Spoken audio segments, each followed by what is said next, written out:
इंदिरा एकादशी पितृपक्ष में आने वाली एकादशी को कहते हैं। इंदिरा एकादशी पितृपक्ष में पड़ने वाली वो एकादशी है जिसका व्रत करने से मोक्ष के द्वार खुलते हैं। इंदिरा एकादशी के दिन श्रद्धापूर्वक व्रत करने और पूजा करने वाले व्यक्ति के पितरों को भी मुक्ति मिलती है, उनकी आत्मा को शांति मिलती है। ये एकादशी इसलिए और खास मानी जाती है क्योंकि इस दिन भगवान विष्णु की पूजा करने के साथ पितरों का श्रद्धापूर्वक स्मरण किया जाता है। ऐसा मानते हैं कि इस दिन ब्राह्मणों को सम्मान पूर्वक घर बुलाकर भोजन करवाने और सामर्थ्य के अनुसार दान पुण्य करने से हमारे पूर्वज हमसे प्रसन्न होते हैं। इंदिरा एकादशी इस वर्ष 10 अक्टूबर को है। आइए आपको बताते हैं इंदिरा एकादशी का शुभ मुहूर्त और पूजा विधि। इंदिरा एकादशी को लेकर ऐसा माना जाता है कि जो भी इस एकादशी का व्रत करता है उससे भगवान विष्णु प्रसन्न होते हैं और साथ ही उसे पूर्वजों का आशीर्वाद भी मिलता है। शास्त्रों में इंदिरा एकादशी को लेकर ऐसा बताया गया है कि यदि आप इंदिरा एकादशी का व्रत करके पितरों के निमित्त दान करते हैं तो आपके पूर्वज जिन्हें किन्हीं कारणों से मुक्ति नहीं मिल पाई है उनकी आत्मा को शांति मिलती है।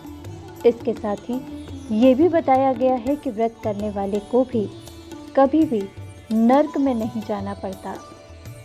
इंदिरा एकादशी का शुभ मुहूर्त। इंदिरा एकादशी 9 अक्टूबर को दोपहर में 12:36 पर प्रारंभ होगी और 10 अक्टूबर को 3:08 पर समाप्त हो जाएगी।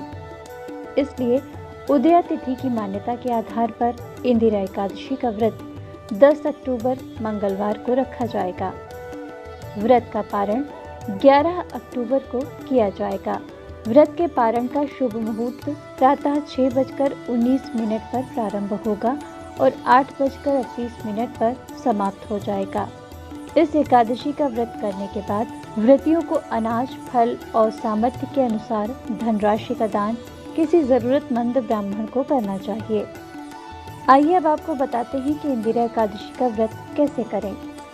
इंदिरा एकादशी का व्रत पितृपक्ष के दौरान पड़ता है, इसलिए व्रतियों को श्राद्ध के भी कुछ नियमों का पालन करने की बात शास्त्रों में कही गई है।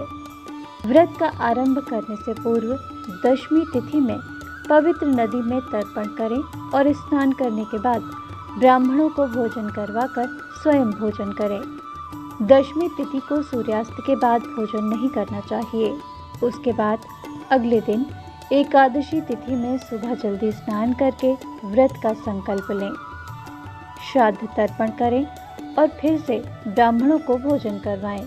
उसके बाद अगले दिन द्वादशी तिथि में दान दक्षिणा देने के बाद ही व्रत का पारण करें।